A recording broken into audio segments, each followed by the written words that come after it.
Barcelona now 40 points. They're taking advantage of Atleti's slip-up. Real Madrid has dropped points recently, and now they are starting to show that type. I mean, the interesting thing that we have seen from Barcelona is, yes, they've given up goals this season, but all they do is score 3-4 goals a match. Yeah, listen, I think for Barcelona, most important is keeping the team together, the unit together, because everyone around Barcelona seems to be wanting to drag them down. They're always looking for an excuse to be able to just knock them down a notch. I understand it. It's Barcelona. They've had their financial issues. They've had problems with coaches. Hansi Flick's come in and done a wonderful job. The emotional reaction in the last couple of weeks from Hansi in front of Rafinha, if you remember it, that was quite telling to me. And Rafinha actually standing in front of Hansi Flick and having a conversation is very human. And it tells me that there's a real togetherness and belief. That is Rafinha talking to your manager at that point. And from that point on, I thought, uh-oh, watch out. Barca are going to get better. And this type of a performance, especially what they did do in the first half, is absolutely phenomenal. The football they played, the chances they created, it was almost unstoppable. In the first half, obviously, getting themselves multiple goals is so unreal, right? But for Torres to score a first-half hat-trick is real special. It's real different. It's real unique. And at that point, I can tell you, Real Betis had no chance of coming back in that game. There was only the chance of Barcelona taking their foot off the pedal. But this is not about an individual performance. You know, we're talking about a 5-3 game here with Barcelona, and actually we should be talking about a hat-trick from Ferran Torres, but realistically the media and all the individuals around the world right now who love the beautiful game are talking about Barcelona as a club, as a team, as a unit. This was a terrific team performance and really stood out to me. One of the best young players in the world is Pedri, and what he has done with Barcelona is kind of a blueprint in a lot of ways, right? For a young player that is setting a good example in a lot of ways with what we have seen throughout the world. He's one of the best footballers I think I've ever seen. He's one of the best and most talented footballers that doesn't want the most attention. I think what he wants to do is focus on his football, be healthy, and play football in his style, his way.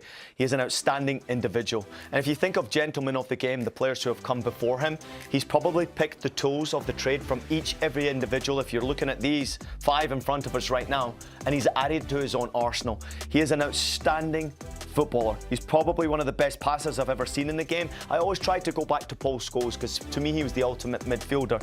This guy, in many ways, parts of his game is better. What he does going forward, the way he creates. In this game in particular, he was just brilliant in the dribble with the ball, and that's something you don't see from that type of a position.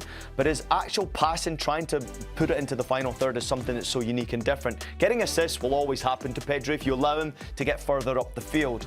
But these types of players rarely get spoken about for their individual brilliance. And Pedri, for me in particular, a couple of assists in this game. He's someone that doesn't need the headlines to be the most spoken about player inside his own locker room.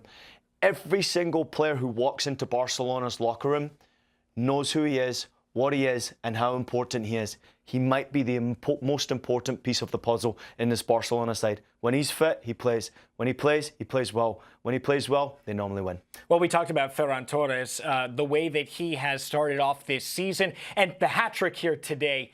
This is a player that is arguably the best in Spain.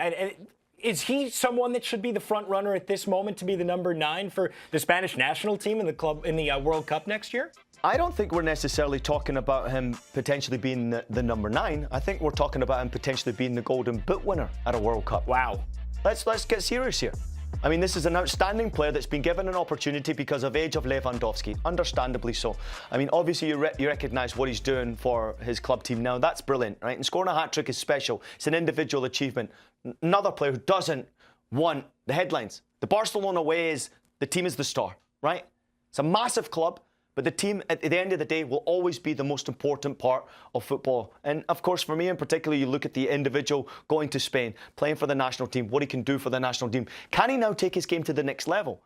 Spain will, in my personal opinion, be in the closing stages of that competition in the World Cup. And I think if he continues on this trajectory, he's going to be chasing, obviously, miles behind Mbappe and other players for Golden Boot. But the goals he's scoring this season is quite special. It's quite unique. And I think for Spain, the way they play football, they play perfect football to his style. He will score goals at the World Cup, and I'll be very surprised if he doesn't score double-figure goals because Spain will play that many games. He's healthy, he's happy, he's deadly. This guy is one of a kind.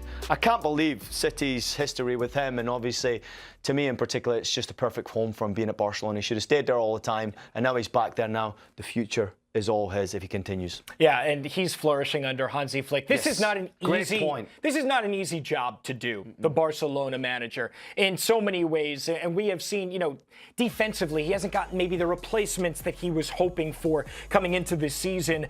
They're still at the top of La Liga, and they're besting Real Madrid, who had a great window.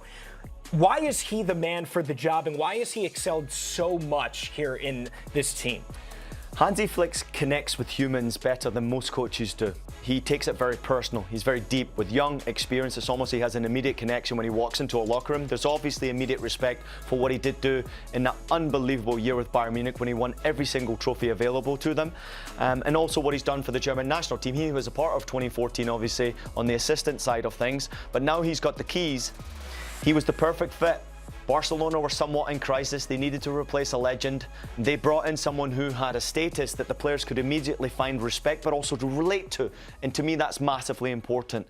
This is a guy who builds on chemistry, but as I pointed out earlier, it's the human side of things.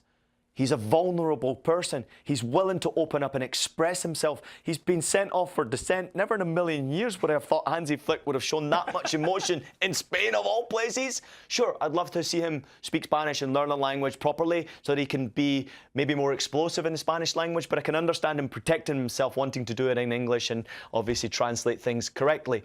But make it be known that the language inside that locker room is football. And there's another language inside that locker room, and that is one of love. Everybody cares for one another. Everyone can sit and laugh at Barcelona as much as they possibly want, Alex. But at the end of the day, the last ones who will be laughing might just be them, because we're all kind of somewhat writing them off, right? They're top of the table in La Liga. Looks like they could win the league. I didn't think that was going to happen this season. I will never, ever write Barcelona off. They're too good. They've got too much experience, too much quality, and one of the best managers in footballing history.